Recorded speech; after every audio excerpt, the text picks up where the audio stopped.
How far are you willing to run from the past? How many times are you going to die before you can escape from the endless void of mistakes? The Drifter is a small game that came out on July 17, 2025, with a very powerful, overwhelmingly positive on the Steam page. The Drifter is a point-and-click adventure game relying on one's wit to escape from certain doom. Before I start the rest of the video, I want to give the much-needed spoiler warning, so please go play it for yourself. You might regret it if you don't. Alright, let's start the drifting. We start on the ever-shaking rails, hearing a sexy man's voice. We begin to learn his backstory. A man coming back to a place he said he never would, but we are. Now waking up in a box cart after taking a nap. We look around, check the sleeping man, check the bag, while thinking about our sister. How did she get our number anyway? Well, we don't got time to think since we need to bounce from this cart. However, the door is jammed, so we attempt to wake the man up, with the result being my head nearly split open. The sleepy man begins to spew about many things of incoherent nonsense. He definitely had some forbidden sugar. I respond to his craziness by throwing a tarp over him while stealing the rebar. Using the rebar on the door, it breaks open easily. The blinding lights are what we receive. We try talking our way out of it, thinking it's the police, but the madman gets blasted. We need to get out of here.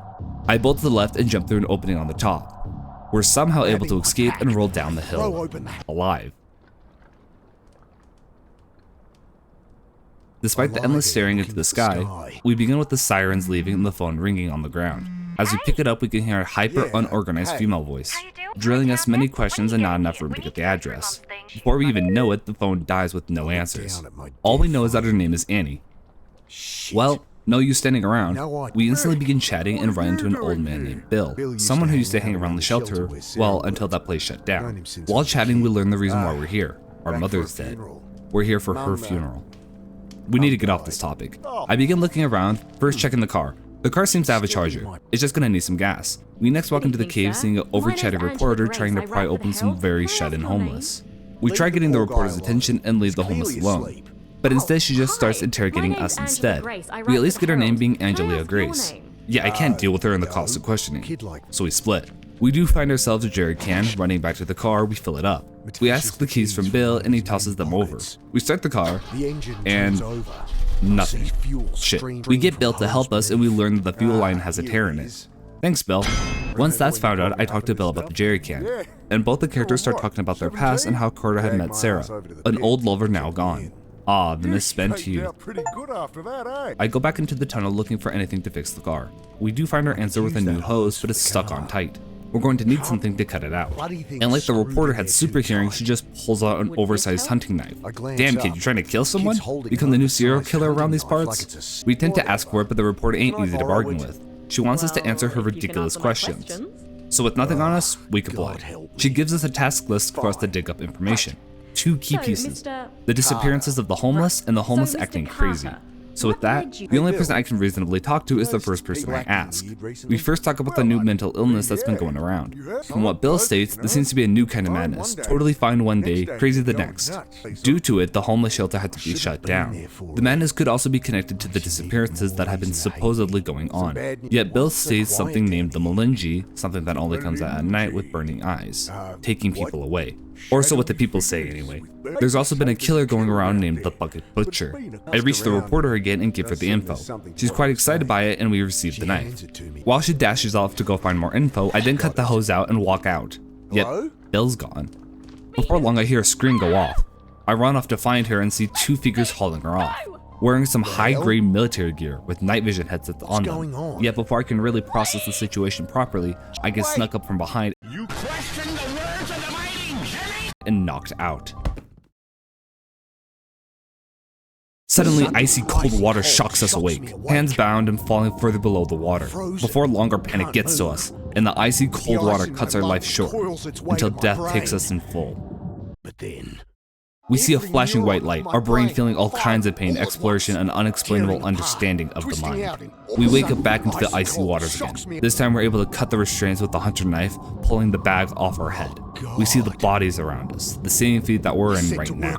We attempt to cut our leg restraints, using the jerry can for a second wind, breaking out and reaching the surface with a shivering body.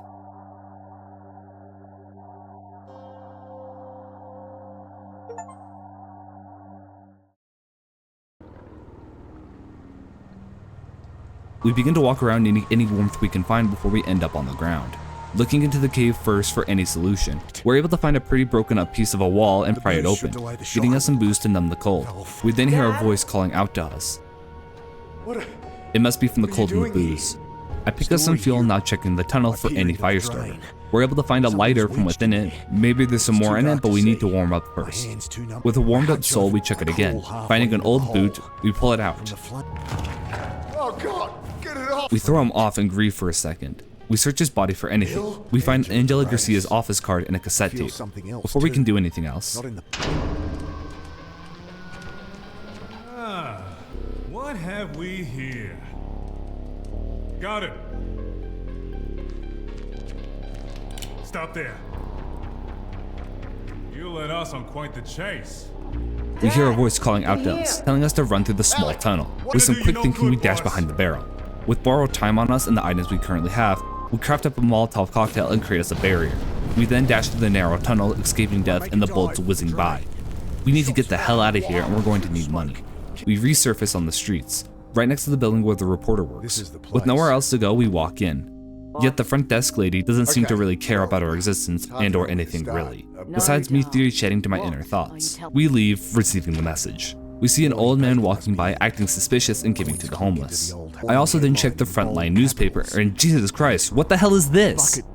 We need to hurry and jump this town, but we first need to reach the funeral whether or not we want to. We must. So with a bit of a heartless intent, we steal from our fellow people. I'll return the change, I promise, and buy the cursed newspaper. It could tell us where the funeral is being held, and it gives us that much needed information with the location being at Warren Hill Cemetery, not far from us. So begins the journey. We reach the cemetery and look around for some help, yet we meet this prick who decides to just cause many problems. I try to reason with him and the caretaker is not having anything with us. Instead he throws coins at us and makes us piss off. I pick up the money and nearly stab the guy, making me nearly become the new Bucket Butcher, yet the video game holds me back with my violent mind. Though the game will hold back my violent mind, it will not hold me back from committing destruction of property, thievery on 3 accounts, while committing a breaking and entering. With the newly acquired map, I find a man falling from quite the height. He also seems to recover from the fall. I then also steal his umbrella, I also pay the homeless man back, and he wakes up in an instant. He is quite happy for our donation, unaware of our previous actions. With the donation, he offers a sip of some custom alcohol, yet it nearly kills us in the process. But it's so addictive. With the custom alcohol, we're able to clean up some graffiti and head off to the funeral. We find a grave that has our last name. Do we miss the funeral? We couldn't have. But before we can answer, our head begins to crash, seeing our son Alec once more. This can't be right. I refuse. I move the flowers to the side. And it's our son's grave. We were never at his funeral. Our son's funeral.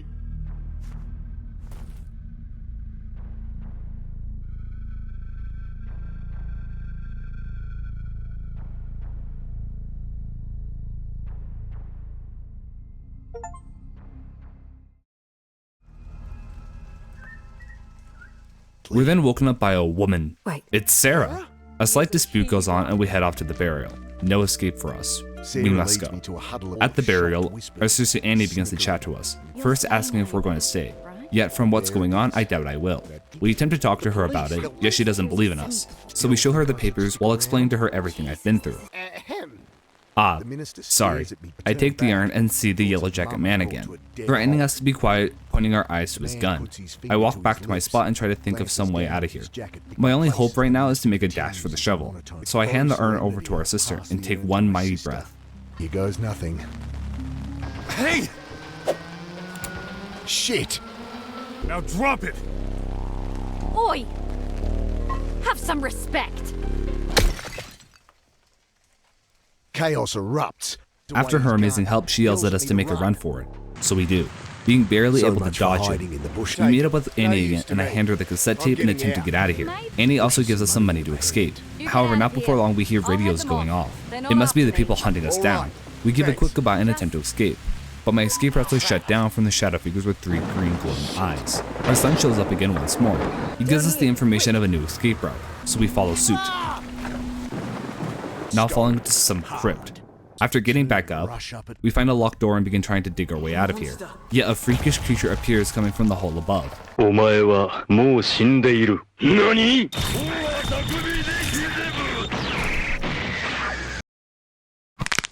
We respawn and begin the spiral of death, attempting many escapes with many different escape plans. But eventually we do find the correct path and trap the creature and let it crush itself to death. Yeah, let's go. We then recover from the event and try to climb back out, before we can hear chattering from the outside, closing in on us. My only hope is to escape from them by hiding within the coffin. However, this coffin will be our coffin, since a mud avalanche locks us in from the outside. Nothing we can do since water begins to seep in, and before long, we die within the coffin.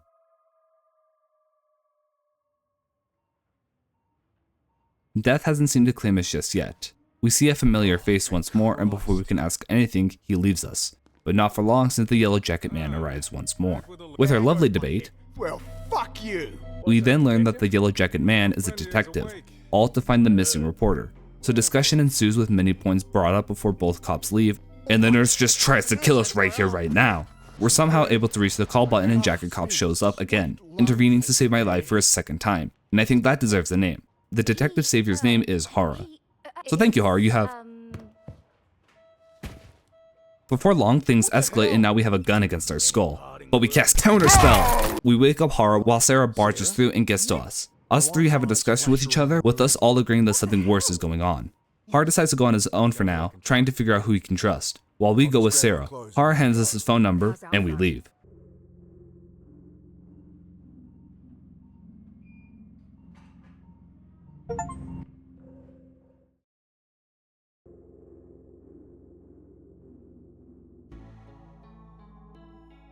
We start the chapter within Sarah's home and begin chatting, not before I stuff my fat face with food and get stuff your gob. After the eating binge, we look around and answer the missed called message, with it being Anna having followed the lead that the reporter had, but not far after that, Annie seems to have been kidnapped. We can't leave, we have to find her now, making me dial a new phone number. We got a detective after all. Sweetie, you came. What's up, boss? We quickly chat and start our own investigation. Even though this place has already been swept by previous investigators, we continue anyway. Nothing really shows up, but we do find a barrel with the label on it being spray painted. The kidnappers must have missed something. We then leave, re-entering the Herald, with nothing worthwhile since the lady doesn't give a damn. Not even for us trying to find her sister. But we are handed back the cassette that we got from Bill, so Annie must have been here. We then steal a thermos from our nemesis, while applying the new thermos theme under the label, allowing us to take it, yet we still can't read what's on it. I also did call the number that the reporter's card had, making us reach a named individual being Nazari. Nazari acts like a careless person and hangs up the phone. Rude, but we do know that she's within a hospital.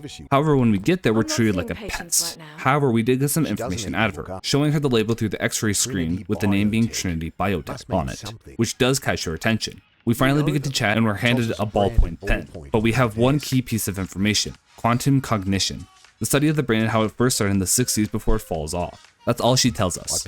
We head back to base and use the cassette tape, getting us some very vague information with the name connected to it, Dr. Roth. With the power of the internet, we do find that this Dr. Roth was one of the founders of Trinity Biotech, with 2 others alongside him. On our next return to the Herald, the careless woman is gone, giving us a chance to check the reporter's room and find whatever lead we can. However, the investigation only gives us some pieces of the puzzle. However, the computer is completely bricked, and I feel like that's going to be my only breakthrough. We grab some papers and some chemicals. We head back to the detective, and the detective gives us another lead: the location of Sarah's vehicle, so we speed towards it. Once we arrive, I start digging around, finding our much needed answer for fixing the computer. We also do have information to work with as well. One of the third founders is named Maxwell Holden, with a good lucky break on it as well, the location of where he is. Yet this is where my luck runs out, since the person calling us is the front desk woman, knowing about how we snuck up to the reporter's room while she was gone, with her now sending cops to get us. Yet I doubt it's really cops. Before we can even react, they seem to already be here. This one. Contact. Well, that's not very nice. On the next attempt, we barricade the door down and are gifted a lovely little thing. Stand back. We'll flush them. Tear gas. That's not tear gas. That's a Death bugs. Eventually, we're able to throw the bugs back at them and escape through the window, after 4 more deaths. We're finally able to escape from them and get out of here.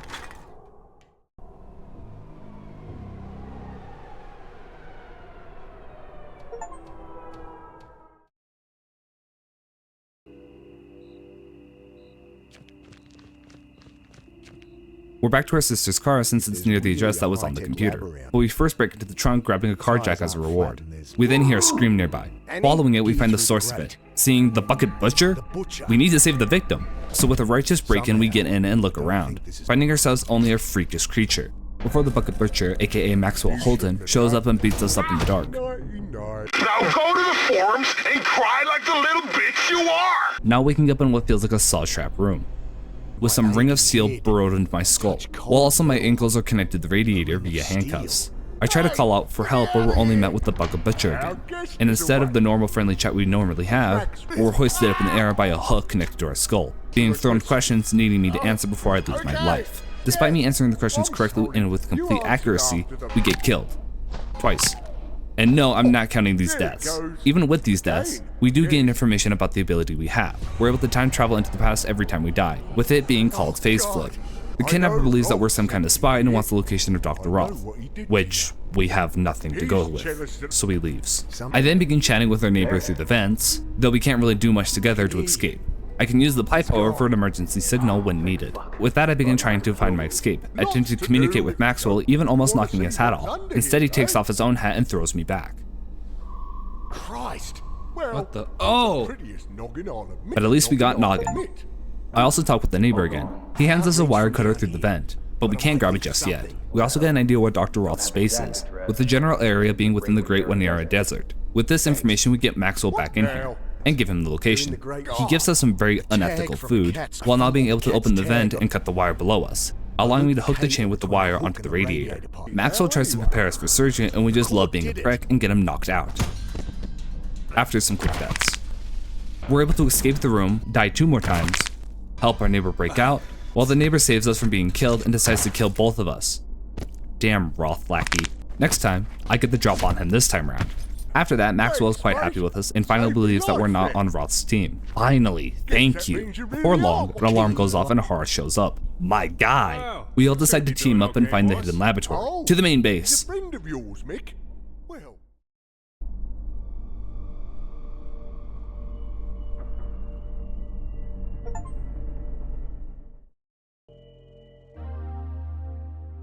ow.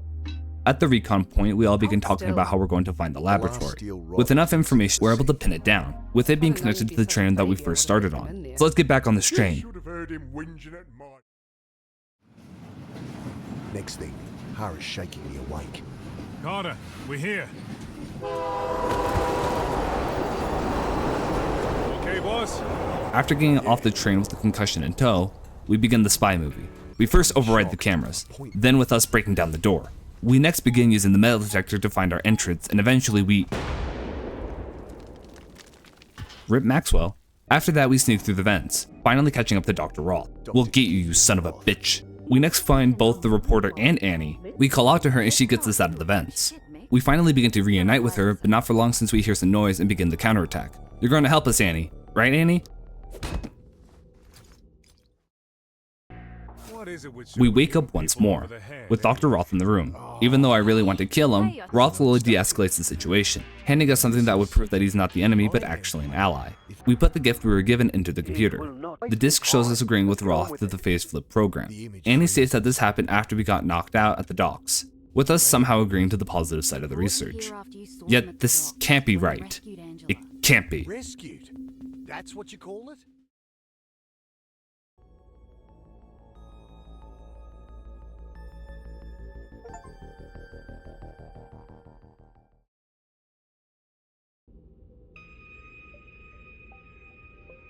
I can't say I'm completely convinced. At this point, I begin to ask many questions, yet I can't ask them all since Annie pulls us out of the room and shows us around the area. First starting with our quarters, the research room, the reactor room, and the top level being connected to the outside, with the last being the canteen. Free food, let's go! Except for given a yucky soup, ew, while Annie gets a full-ass steak. After that, we're on our own. Even though we were shown some actual evidence, I still have some doubt with Dr. Roth. So I began talking to Hara.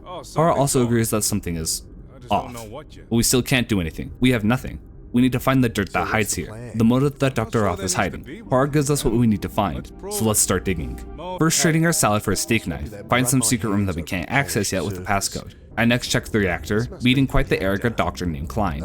Nothing else really happens here, so we leave and enter the research room, meeting a very goofy character named Sanjay, who's also wearing a Hawaiian shirt. We do learn how the machine works as well, and then leave. Find an empty makeup compact while putting coffee grounds in it, allowing me to access the hidden room, if I didn't put my grubby fingers on it. We do go down to the reactor, steal some gum, and then begin talking to Annie again, with her telling us that we can fix the hallucinations in our head, so we follow her, following their instructions. But once that happens, we won't have the hallucinations with our son ever again. But I think it's better overall, so we follow through and finally get rid of them. After that moment, we do cause some mischief, stealing Dr. Roth's card and sneak into his room while we have the chance. Upon arrival, nothing of much interest is found until... Somehow Hara beat us to the investigation. He did find some little crack within the ceiling with no access to enter it. I leave and then get into the secret room, finding a woman in a coma. At least that's what I can guess. Why does the doctor even have her here? Nothing else is to be found here besides a tool that allows us to access the crack within the ceiling, finding some kind of mask. This cannot be some just life-saving mask. Why not talk to the source now then? I opened your hidden room, Roth. Found your little experiment. Oh, you found her, did you? She was part of a medical trial, that's all. One of the Bullshit. We need to find more.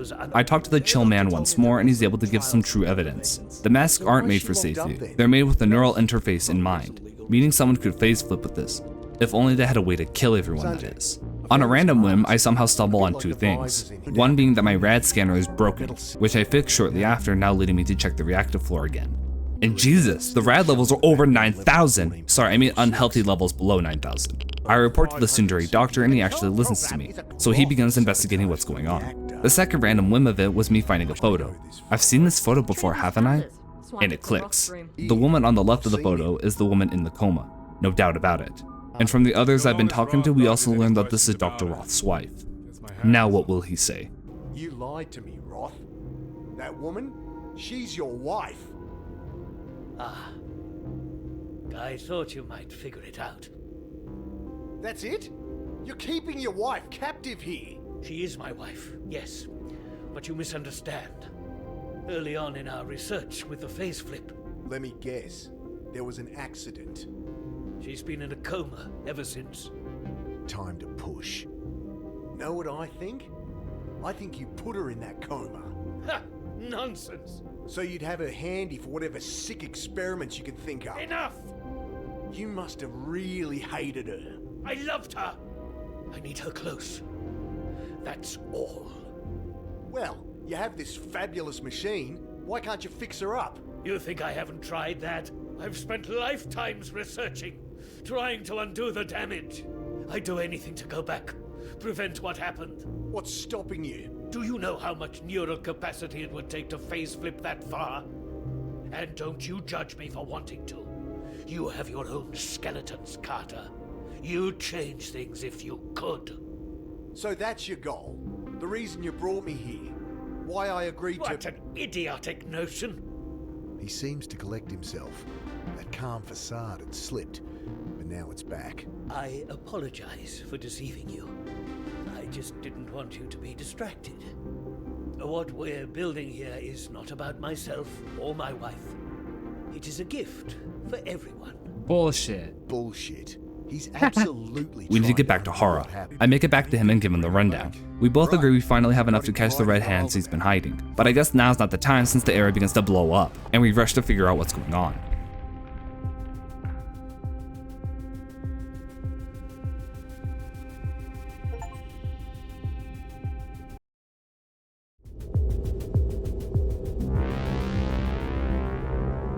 At the start, we encounter Annie, catching her up to speed. Our plan now is to get the hell out of here. We need to fix the truck and stop Dr. Roth from ever phase flipping again. The same machine that also fixed our hallucinations can also remove the ability altogether. But first we need to talk to the Sundari doctor and see if we can stop the building from blowing up. He tells us that he can't do much since he's locked out. If we're able to obtain the password, we can get back in. I attempt to leave, but the elevator is locking us completely out, from the result of the catastrophic event going on. So we take a roundabout answer to it, going one floor up. After some damage management, we meet up with Hara again and he tells us the cartridge to destroy the phase flip, with his gun as well. We make it to the computer, but we just don't have enough time since Dr. Roth shows up again. Despite the situation, Dr. Roth's words crawl into our ears, enough for us to listen to him, enough to remember what we agreed upon, to save our son. to stop and reverse the suffering that's already happened. Correct, Mr. Maybe Carter. we can fix the Still past. your Let's commence. My head splits open and the world rushes in. I feel other minds. I touch them, feed on them. But one mind is stronger, vastly stronger. Roth's ancient thought obliterates my own. His is a black hole, devouring my awareness, my memories, my life.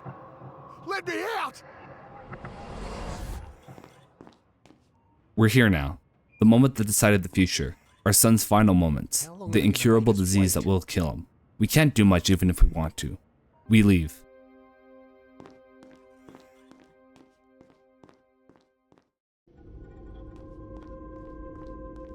We're back here again. We can't fix the past, no matter how far back we go. Enough of the games. We will end this. Now's the part where you try to hit me. Left, right, down, My head gets completely snapped, and we can't do anything at all. We are, however, able to read his password. A complicated flower name, yet boiled down to Desert Pea, his wife's favorite flower. Yet Maxwell had said this several times. It was Maxwell's girl, not his. We're able to rile him up enough to kill us. Another chance to stop this. We start again, but we can't stop him with bullets. He'll just dodge us again like he did the first time. We have to go back further. Further. Even further. One more. After all that, we talked to the doctor, give him the password, and were able to stop the doctor from using the kill switch. We quickly travel back to where we once were, abandoning the gun and listening to the doctor. Yet the doctor can't start the face flip. He then leaves and it gives us enough time to switch the cartridge. All we can do now is hope he doesn't notice the difference. He comes back, and Official dragging through my brain. let me fix what I was going to say. Because we stopped the doctor from being able to face flip, we also stopped ourselves from face flipping as well. No more second chances. The doctor immediately catches onto us, throwing us aside and sending us straight into the tank with his friends. We start back where we once were, except this time it's all real. The bodies begin to crack open. The creatures we saw are here again. They're really real. I try to swim to an exit, but every second of progress is another attempt for them to pull me back down. I'm able to just barely escape from them. We cannot afford any other mistake.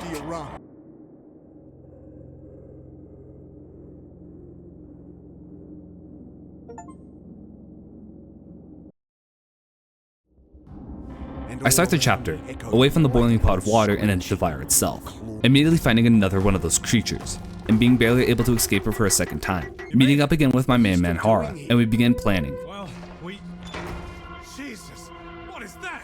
Shit! Run!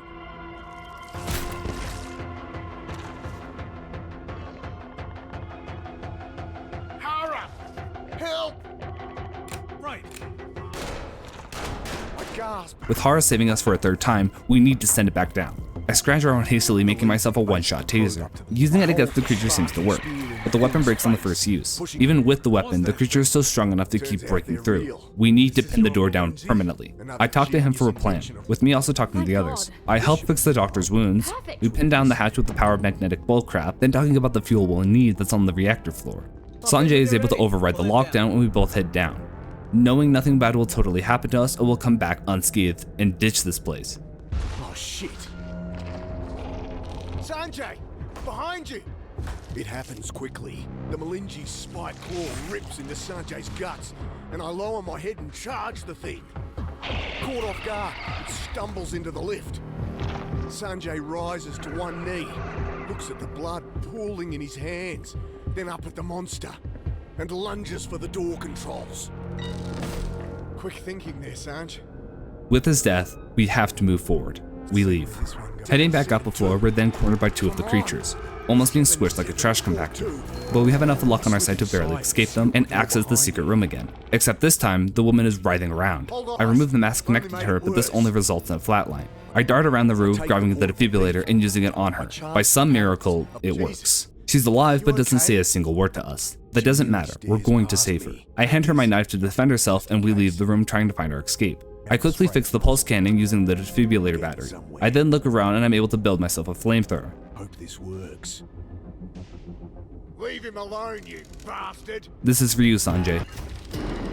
Yeah.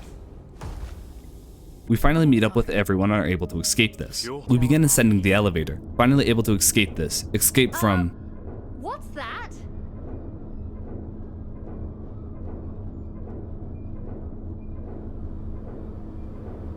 Dust storm? Looks more like... Get to cover!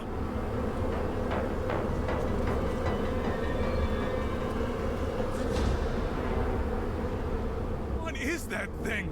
This is our last fight with him. He will not stop us. Me and Hara team up one last time, trying to think of a plan. With enough throwing Hara around and attempting hits, we get a breakthrough. I toss Hara the pulse cannon, Roth grabs Hara, but when he tries to shoot us,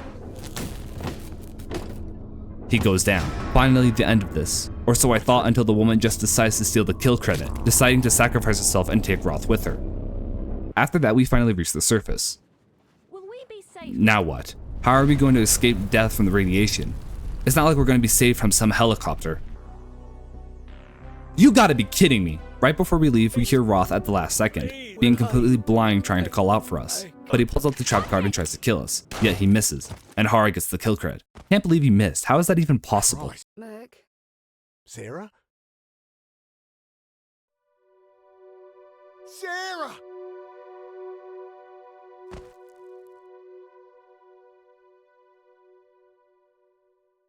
Despite everything, Sarah is still alive, and we get our well-deserved happy ending. Maybe it was worth coming back after all. We're almost there. We only got 4 more left, all requiring a second playthrough, 2 of them requiring me not to die at all. I do start the second playthrough speedrunning it, with me also taking a 10-minute break under the water, getting a gratuitous reference. I then continued the game, being in the crypt on my first try, making me the new crypt keeper.